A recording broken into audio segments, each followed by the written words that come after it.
এখনো রওজা শরীফের মধ্যে শুয়া শুয়া উম্মতের জন্য কান্দে। কথা বলেন ঠিক কিনা? আমরা তো মাহফিলের মধ্যে যায়া মজা লাগায় লাগায় কই, কান্দাইও না কান্দাইও না আমার নবীকে, নবীকে কান্দাইলে কাঁদবা হাসরে। কথা তো কইতেছি ঠিক হই, মজা হই, কিন্তু সারা রাত দিন হুদা আকামার কুকাম। কথা বলেন ঠিক ঠিক না? যারা নামাজ না পড়ে তার জন্য রসুল কাঁদবে না, যারা জুড়া না রাখে তার জন্য রসুল কাঁদবে না, যারা দাড়ি না রাখে তার জন্য রসুল কাঁদবে না, যারা সুন্নত না মানে তার জন্য রসুল কাঁদবে না। রসুল তাদের জন্য কাঁদবে যারা নবীর জন্য জান মাল দিতে রাজি। আওয়াজ করে বলেন ঠিক কিনা?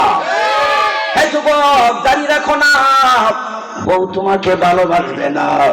দাড়ি রাখো না, তোমার মা বাবা তোমাকে ভালোবাসবে না।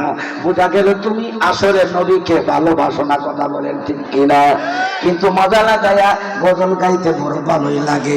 ভালো যদি বাসতে হই নবীকে বাসো, মন যদি দিতে হয় নবীকে দিও। কথা বলেন ঠিক কিনা? আমার ভালোবাসা কতটুকু আছে কাজে কর্মে আমাকে বুঝাইতে হবে।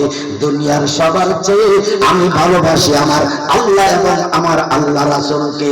আওয়াজ করে বলেন ঠিক কিনা? আমার মুসলমান ভাইয়েরা, এই জন্য আহলে সুন্নাত ওয়াল জামাতের আকীদা, উলামায়ে দেওবন্দের আকীদা, আমাদের নবী কোনো দোষী নয়, আমাদের নবীর শুধু গুণ আর গুণ। আওয়াজ করে বলেন ঠিক কিনা?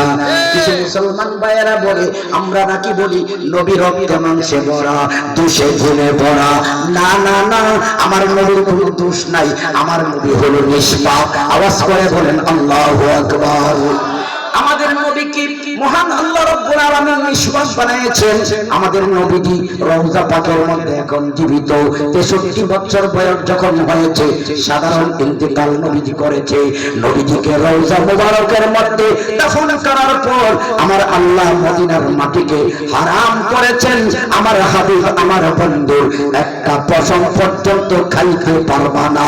সুতরাং আমার আহলে সুন্নাত ওয়াল জামাতের আকীদা, উলামায়ে দেওবন্দের আকীদা, আমাদের আকীদা বর্তমানে আমার নবীজি রওজার মধ্যে সশরীরে জীবিত। আওয়াজ করে বলেন ঠিক কিনা? এ মুসলমান, আমার নবীজির একজন সাহাবী ছিলেন, যার নাম আবু বকর সিদ্দিক রাদিয়াল্লাহু তাআলা আনহু। যখন নবীজি ইন্তেকাল করলেন পাগলের মতন রাস্তায় ঘুরে যেই নবীজির চেহারা মোবারক দেখিলে আমার ক্ষুধার নিবারণ হয়ে যাইত। যেই নবীজির চেহারা মোবারক দেখলে আমার শরীরের সকল ক্লান্ত দূর হয়ে যাইত। ওই নবীজি আজ আমাদেরকে ছেড়ে দিয়ে কোথায় চলে গেল, কোথায় চলে গেল? পাগলের মতন রাস্তায় হাঁটতো হাঁটতো। যখন অন্তিম সময়ে চলে আসলো, সে খোদা আলী রাদিয়াল্লাহু তাআলা আনহুকে ডেকে বলল, আলী, আমি তো আর বেশি দিন বাঁচব না আলী, আমার মরণের পরে আমার কবরটা তুমি কোথায় করবা? আলী রাদিয়াল্লাহু তাআলা আনহু বলেন, ওগো আমিরুল মুমিনিন আবু বকর, আপনি যেখানে বলেন সেখানে করব।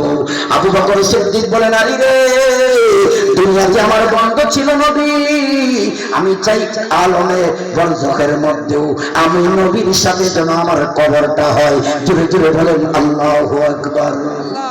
হে আলী, আমি যখন মারা যাব আমাকে তুমি গোসল করাইবা, কাফনের কাপড় পরাইবা, জানাজার ইমামতিও তুমি করবা।